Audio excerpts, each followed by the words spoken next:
Well, you have a very inspiring story of your own, the idea book, which I've seen and I think it is fantastic. The combination of two ideas to create something new. Yeah, which is my definition of creativity.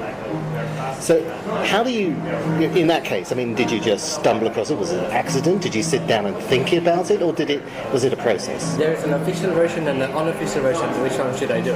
I guess I can do the official version is I'm a genius. The unofficial version is that I did creativity talk, and the customer said, "Do you have any documentation?" I said, "No, but I have a book." And they said, "Good, we buy 200 copies of the book." So they bought 200 copies of the book. Problem is, I didn't have a book. So I went back to the customer and I said, "It's June, no, it's May now. So if we give the book to them now, they will read it and forget about it during the summer. So why don't we give it as a welcome gift when they come back in August after the vacation?" Okay, this is good. So I went back and canceled my vacation, and I spent the whole summer just writing like crazy. I took all my best examples, I put it in the book, and when I was done, it was too thin. So I said, "Shit, what should I do?" And I said, "Okay, let's put some white pages into it, and just so that we can print it." And we printed it, and the customer was happy. And I printed 400 books, 200 to the customer, and 200 with the profits of the sales of the first 200 books. So now I had 200 books for free. So when I sold them, I said, "Oh, I sold 400 books. This is going to work." Then I sat down and said, "Okay, let's refine because I was not a hardbound, didn't look like the one now." I said, "Okay, but that thing with those white pages actually wasn't a bad idea." So then I redesigned it to be a book and a notebook, and did hardcover and could raise the price because it was a nice notebook, which it wasn't before. It was just soft cover. And suddenly I had a product. So it's part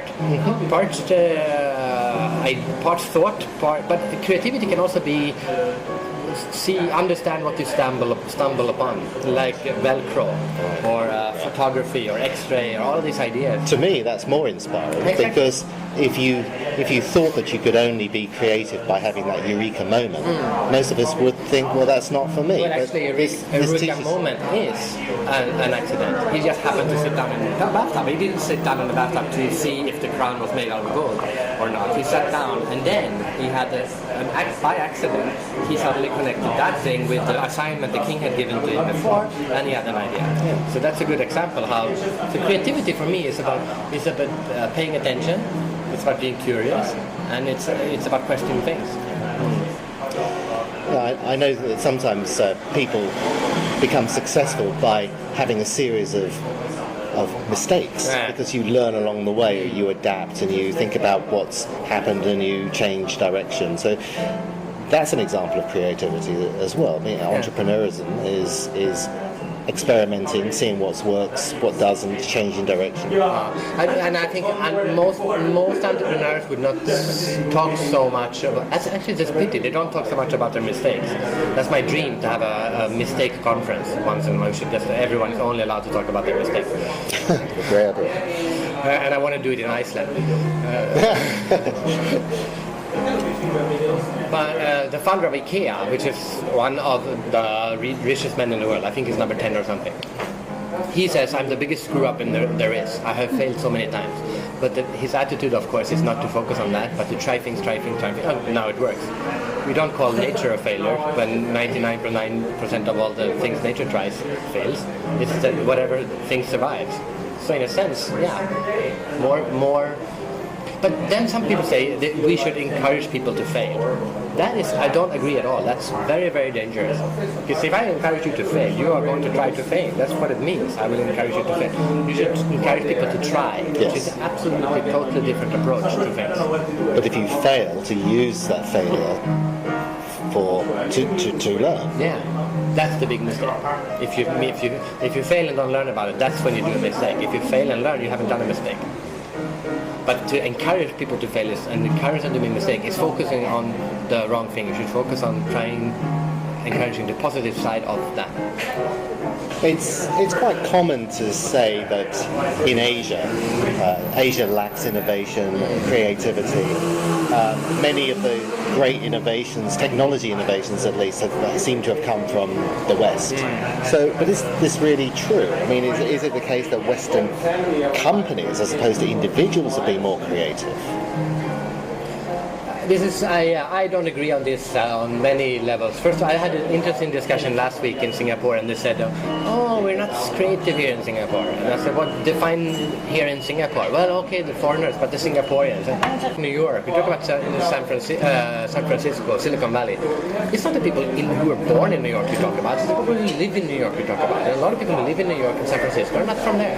There are creative people from around the world, including Asia, who have chosen to go to San Francisco and New York in order to be more fashion. They go to Paris. So they're drawn to the hub. They're drawn to a hub. But Americans or would then do the wrong conclusion and say Americans are more creative. No, creative people are drawn to America, or were. Because now, if you're a young person, you might as well just be drawn to Shanghai or Mumbai. Doesn't mean Paris. If you're a fashion designer now, you might say, okay, I'm going to do fashion in Mumbai, I won't go to Paris. And now, also thanks to a lot of things like internet and cheaper airfares and globalization and all that, you can actually decide, like, I live in Singapore, but I spend 200 days out of Singapore, including going to New York and Paris and London and Rome and a bunch of other places last year. So why did I have to live there? I would say that you have much bigger potential to be a really truly creative person if you think globally and not locally around a city. Most Americans don't have a passport. So that's the first thing that's wrong. The second thing that's wrong is that I absolutely say that people in the West are creative in one sense, but people in the East and Asia are creative in another way, and that's what I write about in the developing world. Why I think that people in developing countries have creative advantages that people in the developing world doesn't have. I just got I was in a phone call for doing a potential speech for a client and said, what will be the takeaway? I said, for the takeaway, if from the part of the audience that come from the developing world, the takeaway will be, oh, maybe I am creative, but just in a different way. Because you cannot be creative unless you have confidence in your creativity. If you don't think you can do it, you're not going to do it. If you don't think you can try, if you're on this road and say, well, let's go this road, and you don't think that road is going to work, you're not going to pick it. You just will stick. So you need confidence, but not too much confidence. But too much confidence you don't question. But the people in Asia have been questioning didn't have the confidence to try the different roads. Now they have the confidence. They know Asia is the next upcoming thing and so on. So just the fact that they're confident will make them more creative. To the extent that the developing world may have an advantage over the developing. That's what I said. That's one of the advantages. And they have many more advantages. Because for me, creativity is combining things. And if you live in a developing world, you know more about the world than if you live in a developed world. So you have more things. Like my classic example is cooking. If you're a Frenchman and you only know French cooking, you can only cook French food. But if you're a Singaporean, you can do French cooking, you can do Chinese cooking, you can do Indian cooking, which means you can combine all these things and you can start doing fusion cooking, which is interesting. Which is where the interesting cooking is happening. So I say that people in developing countries have specific creative advantages, and that's what I try to highlight. Then, of course, they have different disadvantages as well. But what I said was to this customer was that their takeaway for the developed world is that they need to start. Just because you have some advantages doesn't mean you shouldn't study the advantages of your competition. So you are good on this. You're good with your left hand, but you're not good with your right hand. Maybe you should study how you can. What can you learn about creativity from developing countries? Much more than most people think. And the funny thing is, the more people from the developed world have lived in Asia, the more they understand that I'm right. And the people who say I'm wrong on YouTube and stuff like that are the people who have never been here. Never left. Do you think there's I know in a number of businesses, just the sheer gravity of markets growing in the West means that companies are thinking that perhaps they need to design their products and their services for an Asian. But that's sheer size of number. Do you think that Asia should be leading the way in terms of innovation and creativity of new products, irrespective of the size of the? I am absolutely convinced that it will. And right now, Asia has been driving creativity. Like, for example, the sands. You've been in the Sky Park, right? That's an American company doing it. So everyone will say, oh, it's a cool. I don't even know who the designer was. If it was a Westerner or probably was. But the funny thing is that there are palm trees on top. And I met an architect here in Singapore who works half the time in Australia and half in Singapore. And everyone says Singapore is not creative, right? But he said in Australia they would never allow to build that.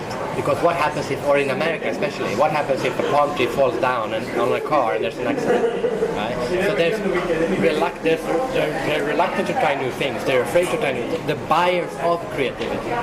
So you say the highest buildings in the world have been built in developing countries. Well, it's been by architects from the West. Yes, but the buyers came from the developing world. So right, and we look at who is driving innovation. The buyers in developing countries say, oh, let's build a carbon neutral city, they say in Abu Dhabi. Very good. They use technology from the West to do it. But of course the next wave will be when those young, because I say that right now these young creative Asians, they are not CEOs, they are not marketing directors. Wait, they are marketing assistants, they are research assistants. Wait 5 to 10 years and people say, oh, look at the Nobel Prize, America gets all the Nobel Prizes. Nobel Prize is a history lesson. It tells you what happened in the world 25 years ago. Which is, if you want to study how the world is going to, you look at who wins student competitions, university competition, and that's already happening in developing countries. They are already winning those. And so that's one thing. And then the other thing, of course, is that what I say is that just because I say, where will the trends generate? Because people say that, okay, but the trends will come from the West. People, the reason they know so much about us in Asia is because we create trends. But I say trends are generated in the part of the world where people are young, where there's confidence, and when the economy is booming. So that doesn't sound like America, if you ask me. So that sounds like what? It sounds like India. So that means that what we define as cool, what we define as beautiful, like for example a model, a lot of people in the West would say beauty and they would picture a beautiful white woman like that, and everything else is exotic. But if you ask me 10 or 15 years from now, that will totally have changed. Beauty is going to be an Asian woman. The definition of beautiful woman is going to be Asian. Definition of beautiful patterns will be more Asian. Asia will define what is cool. Just like South Korea is defining for Asians, because South Korea is 10 years ahead of the rest of Asia. South Korea is defining what is cool, and I don't know, I have this example in my book, it's maybe too far crazy to have in your article, but 10 years ago, Chinese women went to Korea to operate their eyes, to get the double eyelid to look more Western, right? Now Chinese women go to Korea to look more Korean. Of course, partly because it's easier to make a Chinese look Korean than to make her look Western. But it's so cool to be Korean that they go there and operate themselves to look like they are Korean. And what I'm saying is 10 years from now, we will read the first story about a Western girl who operated her eyes to have more Asian eyes. And when people say you're crazy, I say no, it's crazy to operate your eyes to look like something you're not. But it's not more crazy for an Asian woman to want to look Western than a Western woman to want to look Asian. And that's going to happen. And then, who is in control? And then, if we and the people in the West then don't understand this culture and what they think is beautiful and they think is cool, then you cannot create that culture. Then you become consumers of culture instead of producers of culture. Like when I used my Microsoft Word, when I wrote my book, I wrote Bollywood, and it came up as a misspelling in the Swedish Microsoft Word. So did you mean Hollywood? You know, our understanding of Asia is a misspelling. Oh no, you meant this. No, I didn't. I meant Bollywood.